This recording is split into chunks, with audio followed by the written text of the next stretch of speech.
মামলার বিচার চলাকালীন সময় কিছু রায়ও হয়েছিল, কিছু আসামিদের বিচারও হয়েছিল, এবং বাকি আসামিদের পলাতক অবস্থায় থাকার কারণে, যেমন তারেক রহমান বাইরে থাকার কারণে তার সেই বিচার সম্পন্ন করতে পারে নাই। তো সেই মামলাটাও যেখানে প্রমাণিত সত্য, সেটাকেও কিন্তু খালাস করে দেওয়া হয়েছে।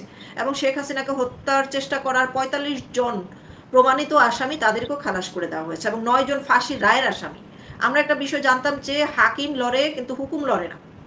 তো এখন এই যে একটা সিস্টেম, পৃথিবীর কোথাও কি এরকম সম্ভব? এই যে মানে একটা রায় হয়ে গেছে, বিচারক হচ্ছে সর্বোচ্চ স্থান, বিচারকের আসন, সেখানে কলম ভেঙে ফেলে ফাঁসির রায় দেওয়ার পরে। তো তাদের রায়ও বাতিল করে ফেললো। এবং একজন যুদ্ধ অপরাধী এটিএম কি যেন আজহার, সেও কিন্তু ফাঁসির আসামি ছিল, ৭১-এর মুক্তিযুদ্ধের বিরোধী ছিল। তো তাকে বের করে মিষ্টি মুখ করানো হলো, এবং সবাই মিষ্টি মুখ করলো। এবং শেখ হাসিনাকে হত্যাকাণ্ডের জন্য যাদেরকে বের করে দেওয়া হলো তারা সম্মানিত হলো।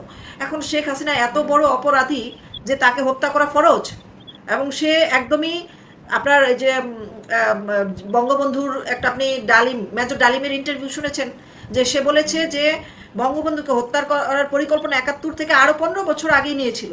কেন? সে বাংলাদেশের মানুষের অধিকার নিয়ে কথা বলে। তো একই অপরাধে এই শেখ হাসিনাকে আজকে বিচারের রায় আদালতে দাঁড় করানো হলো। ডেফিনেটলি সেটা তো শেখ হাসিনার সবচেয়ে বড় অপরাধ হচ্ছে আর উনি গ্রেনেড বঙ্গবন্ধুকে হামলার যে গ্রেনেড গুলো, সেগুলো শেখ হাসিনা বেন্টি ব্যাগে করে নিয়ে গেছিল না না নিজেকে মারার জন্য। আমরা তো জজমিয়া নাটকের কথাও জানি, তাই না? মানে হ্যাঁ, একটা নিরীহ মানুষকে যেভাবে যেভাবে হচ্ছে ফাঁসায় দেওয়া হয়েছিল। ইতিহাস কি এদেরকে ক্ষমা করবে? এত জঘন্যতম অপরাধগুলো যে তারা করছে, যেটা ২১শে গ্রেনেড হামলা ঐতিহাসিক একটি কলঙ্কিত অধ্যায়, আচ্ছা আমি বলি, ইতিহাস কি ক্ষমা করবে? আমি বলি সেটা হচ্ছে একটা ঘটনা ঘটছে একদিন বা ২ দিন আগে, কিছু বা ৩ দিন আগে, আমি ঠিক মনে করতে পারতেছি না। কিন্তু সেটা হচ্ছে যে ডক্টর ইউনূস প্রধান বিচারপতিকে তার বাসভবনে ডাকছেন। এটা কিন্তু পৃথিবীর কোন সভ্য দেশে, মানে আপনার যদি এটা একেবারে পৌঁছেও যায়, এটা সম্ভব না। আওয়ামী লীগ জুডিশিয়ারি সিস্টেমকে দলীয়করণ করেছে, জুডিশিয়ারি সিস্টেমকে ব্যবহার করেছে। আপনি অনেক অভিযোগ দেখানো হয়েছে, তাই না? বিশেষত আমাদের সুশীল সমাজের অনেকে এই অভিযোগ করছে।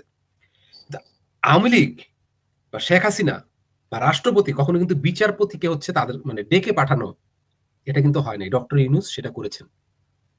এর মানে হচ্ছে যে জুডিশিয়ারি, যে আমাদের যে বিচার ব্যবস্থা, এটা এতটাই কন্ট্রোলড এবং ম্যানিপুলেটেড নাও যে এটা আসলে এক্সিস্ট করে না। রায়টা হচ্ছে যমুনাতে লেখা হয় বা জামাতের অফিস থেকে লেখা হয়, ক্ষেত্র বিশেষে বিএনপির অফিস কার্যালয় থেকেও লেখা হয়। ওখান থেকে যা হয় বিচারকের কলম দিয়ে তাই বের হয়। সে জাস্ট লিখে লিখে সইটা করে দেয়। এটা হচ্ছে প্রমাণ।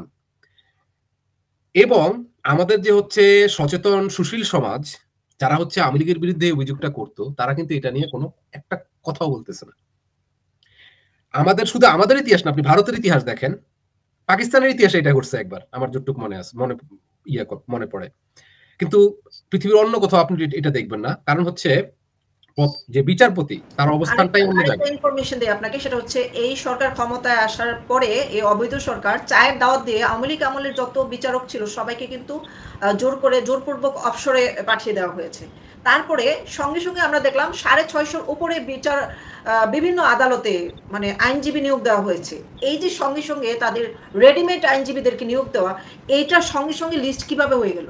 এগুলো সব পূর্ব পরিকল্পিত, এগুলো তো সব আগেই করা হয়েছে। আপনার মানে এই যে মেটিকুলাস যে ডিজাইন, এই ডিজাইন তো করা হচ্ছে আপনার, আমার সোর্স যতটুক বলে যে এই কাজ শুরু করা হয়েছে হচ্ছে ২০১৯ সাল থেকে।